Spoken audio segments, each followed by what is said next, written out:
The desert morning was still half asleep when the first scream of wind brushed across the abandoned airstrip, thin, empty, carrying a silence that felt older than war itself. And in that breathless quiet, Sergeant Mason Cole stood alone beside the rusted hangar, as if the world had paused just long enough to let him feel the weight he'd been avoiding for years. He had always been the controlled one. The calm one. The soldier who carried storms inside but never let them spill across his face. But today, something trembled beneath his skin. A lone C-12 Huron sat at the end of the runway, its paint peeling like old memories.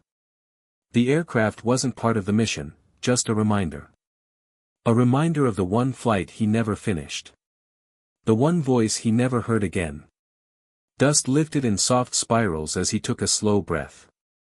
Somewhere deep in his chest, the wound he never spoke of, the one carved by loss, by guilt, by a name he never said aloud, pulsed like an old scar waking up. Then the disturbance came.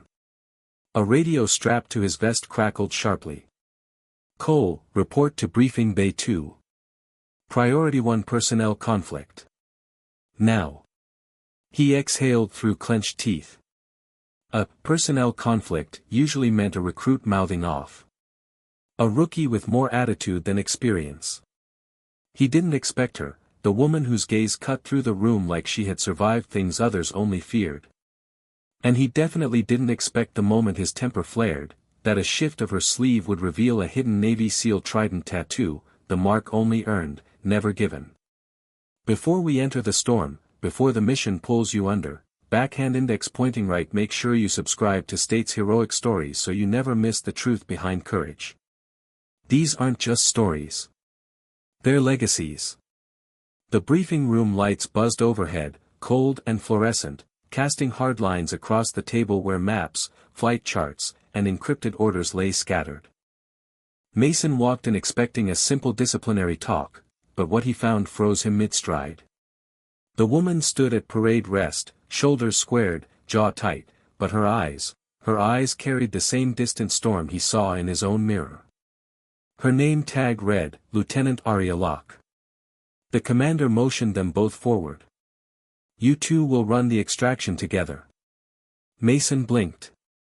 "Sir, with respect, she's not even cleared for, she's cleared for everything," the commander cut him off sharply. "And she knows more about this op than you do." Arya didn't flinch. Didn't breathe. Didn't break eye contact.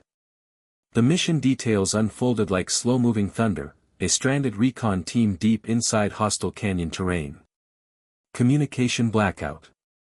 Rapidly shifting weather. An enemy group closing in. Extraction window, less than 1 hour. They would take a modified UH-60 Black Hawk, call sign Eclipse 1, and fly low through narrow canyon wind tunnels where one wrong tilt could grate the rotors against stone. As they walked toward the aircraft, tension built between them like static before lightning. Mason's temper simmered from something he didn't recognize: threat? Resentment? An echo of the past? Inside the cockpit, he strapped in, flicked switches, and listened to the familiar hum of machinery waking from sleep. The Black Hawk came alive under his hands, metal, breath, and memory fused together. Altitude rising.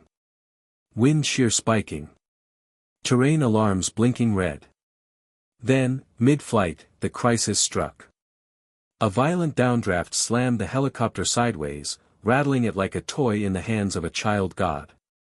Mason pulled hard left, teeth gritted, beating the storm with muscle memory and fury.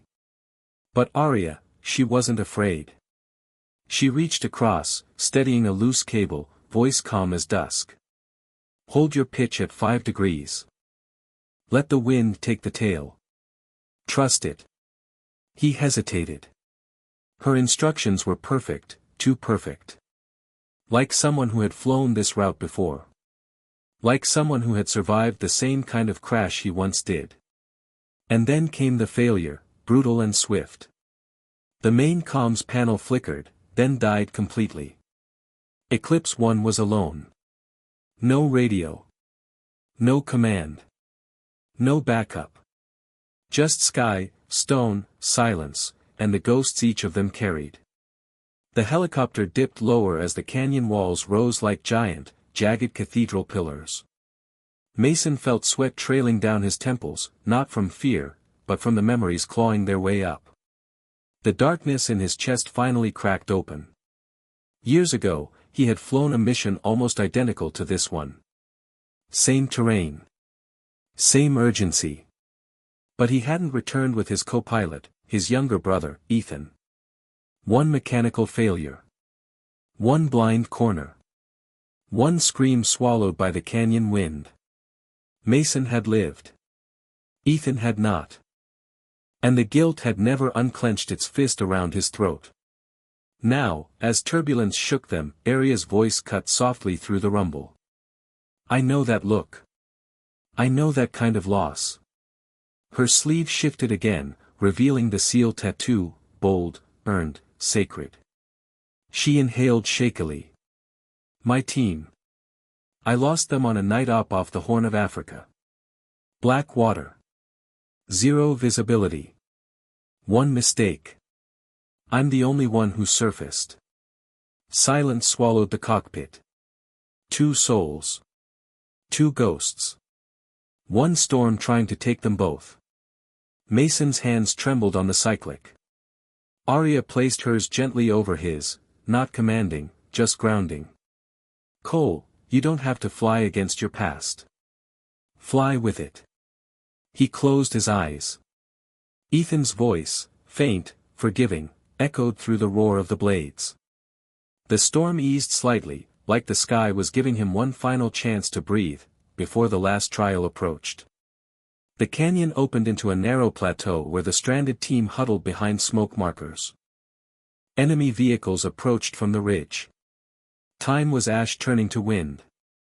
Mason dropped Eclipse 1 through the thinning storm with a precision he hadn't felt in years, calm, steady, alive. Not escaping the past this time, but carrying it with honor. Arya leapt out, guiding the team aboard under fire, moving with the deadly grace of someone who had earned her scars.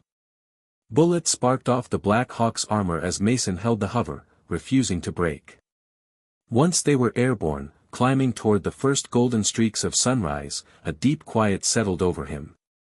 A quiet that felt like forgiveness. Arya strapped in beside him, breathless but smiling. You flew like a man who stopped running. He exhaled the last of his ghosts. Maybe she was right. And as the sky brightened over the horizon, the final line rose within him like a promise, the sky never forgets the ones who rise again.